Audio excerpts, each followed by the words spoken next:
اعوذ باللہ من الشیطان الرجیم، بسم اللہ الرحمن الرحیم۔ محترم ناظرین، السلام علیکم۔ آج ہمارا موضوع ہے رحمت عالم صلی اللہ علیہ وآلہ وسلم کے معجزات۔ سفر کے دوران ایک مقام پر پانی ختم ہو گیا۔ صحابہ اکرام حضور صلی اللہ علیہ وآلہ وسلم کے پاس آئے۔ اس وقت آپ کے سامنے پانی کا ایک برتن تھا۔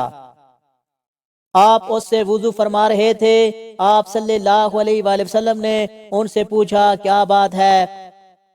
صحابہ نے بتایا آپ کے پاس اس برتن میں جو پانی ہے، اس پانی کے علاوہ پورے لشکر میں کسی کے پاس اور پانی نہیں ہے۔ یہ سن کر آپ صلی اللہ علیہ وآلہ وسلم نے پانی کے برتن میں اپنا ہاتھ مبارک رکھ دیا۔ یوں ہی آپ صلی اللہ علیہ وآلہ وسلم نے ہاتھ مبارک پانی میں رکھا۔ آپ کی انگلیوں سے پانی اس طرح نکلنے لگا جیسے برتن میں چشمے پھوٹ پڑے ہوں۔ ایک صحابی کا بیان ہے کہ میں نے آپ صلی اللہ علیہ وآلہ وسلم کی انگلیوں سے پانی کے فوارے نکلتے ہوئے دیکھے۔ حضرت موسیٰ علیہ السلام کے لیے ایک پتھر سے پانی کا چشمہ پھوٹ نکلا تھا، لیکن یہاں نبی کریم صلی اللہ علیہ وآلہ وسلم کی انگلیوں سے پانی جاری ہو گیا تھا۔ علماء کرام فرماتے ہیں کہ یہ واقعہ موسیٰ علیہ السلام والے واقعے سے کہیں زیادہ حیرت ناک ہے، کیونکہ چشمے پہاڑوں چٹانوں ہی سے نکلتے ہیں، لہذا پتھر سے پانی کا جاری ہونا اتنی عجیب بات نہیں ہے جتنی کہ حضور اکرم صلی اللہ علیہ وآلہ وسلم کی مبارک انگلیوں سے پانی جاری ہونا عجیب ہے۔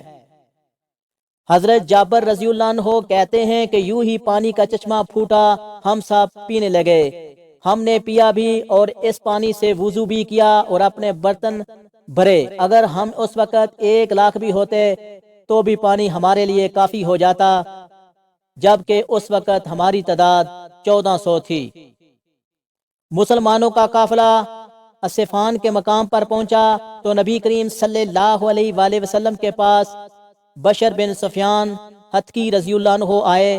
آپ صلی اللہ علیہ وآلہ وسلم نے پہلے انہیں جاسوس بنا کر مکہ کی طرف روانہ کر دیا تھا، کیونکہ آپ صلی اللہ علیہ وآلہ وسلم کی نیت اگرچہ صرف عمرے ہی کی تھی، لیکن قریش کے بارے میں اطلاعات رکھنا ضروری تھا۔ بشر رضی اللہ عنہ نے آ کر بتایا، اے اللہ کے رسول، قریش کو اطلاع مل چکی ہے کہ آپ مدینہ منورہ سے روانہ ہو چکے ہیں۔ دیہاتیوں میں جو ان کے تحت گزار لوگ ہیں، قریش نے ان سے بھی مدد طلب کی ہے۔ بنی ثقف بھی ان کی مدد کرنے پر آمادہ ہیں اور ان کے ساتھ عورتیں اور بچے بھی ہیں۔ وہ لوگ مکے سے نکل کر ذی طوی کے مقام تک آ گئے ہیں۔ انہوں نے ایک دوسرے سے عہد کیا ہے کہ وہ آپ کو مکہ میں داخل ہونے نہیں دیں گے۔ دوسرا یہ ہے کہ خالد بن ولید جو اس وقت تک مسلمان نہیں ہوئے تھے، گھوڑ سوار دستے کے لیے کرائے غمیم کے مقام تک آ گئے ہیں۔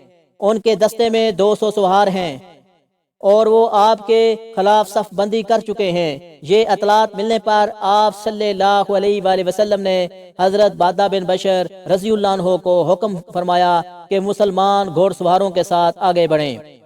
یہ لوگ بڑھے اور حضرت خالد بن ولید کے دستے کے سامنے پہنچ کے انہوں نے بھی صف بندی کر لی۔ محترم ناظرین، نماز کا وقت ہوا تو حضور نبی کریم صلی اللہ علیہ وآلہ وسلم نے نماز شروع کی۔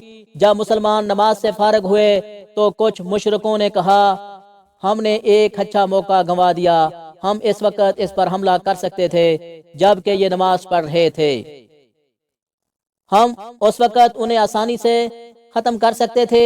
ایک اور مشرک نے کہا، کوئی بات نہیں، ایک اور نماز وقت آ رہا ہے اور نماز ان لوگوں کو اپنی جان سے بھی زیادہ عزیز ہے، ظاہر ہے یہ نماز پڑھے بغیر تو رہیں گے نہیں، سو ہم اس وقت ان پر حملہ کریں گے۔ نماز عصر کا وقت ہوا تو اللہ تعالیٰ نے حضور نبی کریم صلی اللہ علیہ وآلہ وسلم کے پاس حضرت جبریل علیہ السلام کو بھیج دیا کہ وہ صلاۃ خوف کی آیت لے کر آئے تھے، جس میں اللہ تعالیٰ نے فرمایا، اور جب آپ ان کے درمیان ہوں اور آپ انہیں نماز پڑھانا چاہیں تو یوں کرنا چاہیے کہ لشکر کا ایک گروہ آپ کے ساتھ کھڑا ہو جائے اور وہ لوگ ہتھیار لے لیں، پھر جب وہ یہ لوگ سجدہ کر چکیں تو یہ آپ کے پیچھے آ جائیں اور دوسرا گروہ جس نے نماز نہیں پڑھی آ جائے اور نماز پڑھ لے، اور یہ اپنے بچوں کا سامان ہتھیار وغیرہ بھی لے لیں۔ چنانچہ اسی طرح نماز ادا کی گئی، یہ نماز خوف تھی، یعنی جب دشمن سے مقابلہ ہو تو آدھا لشکر پیچھے ہٹ کر 2 رکعت ادا کر لے اور واپس اپنی جگہ پر آ جائے، باقی جو لوگ رہ گئے ہیں اب وہ جا کر 2 رکعت ادا کریں۔ اس نماز ادائیگی کا تفصیلی طریقہ فقہ کی کتب میں دیکھا جا سکتا ہے۔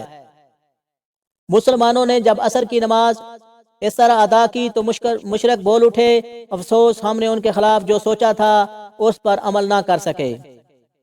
ادھر حضور اقدس صلی اللہ علیہ وآلہ وسلم کو اطلاع ملی کہ قریش مکہ آپ کو بیت اللہ کی زیارت سے روکنے کا فیصلہ کر چکے ہیں، تو آپ صلی اللہ علیہ وآلہ وسلم نے صحابہ کرام سے اس بارے میں مشورہ کیا اور ان سے فرمایا، لوگو مجھے مشورہ دو، کیا تم یہ چاہتے ہو کہ ہم بیت اللہ کی زیارت کا فیصلہ کر لیں اور جو بھی ہمیں اس سے روکے اس سے جنگ کریں؟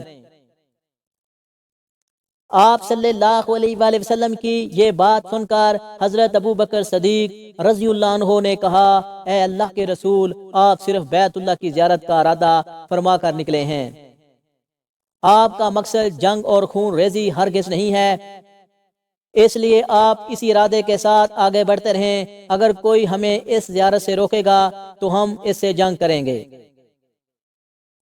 حضرت مقداد رضی اللہ عنہ نے کہا ہے کہ اللہ کے رسول، ہم آپ سے وہ نہیں کہیں گے جو بنی اسرائیل نے موسیٰ علیہ السلام سے کہا تھا کہ تم اور تمہارے رب جا کر جنگ کرو، ہم یوں تو بیٹھے ہیں۔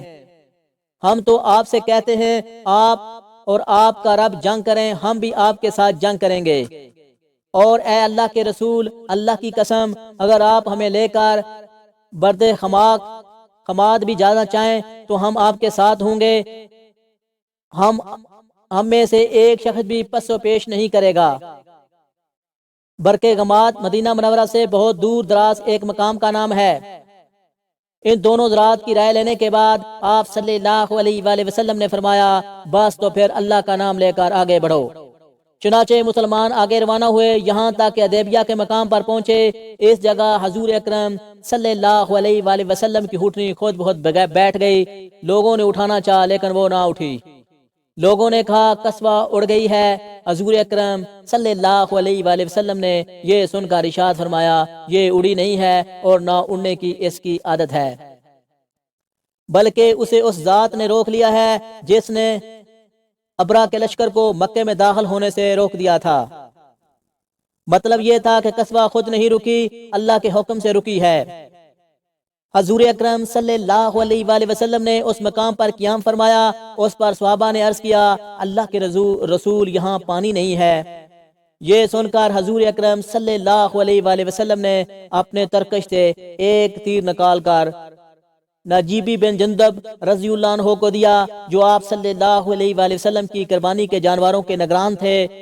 حضور اقدس صلی اللہ علیہ وآلہ وسلم نے حکم فرمایا، یہ تیر کسی گھڑے میں گاڑ دو۔ تیر ایک ایسے گھڑے میں گاڑ دیا جس میں تھوڑا سا پانی موجود تھا۔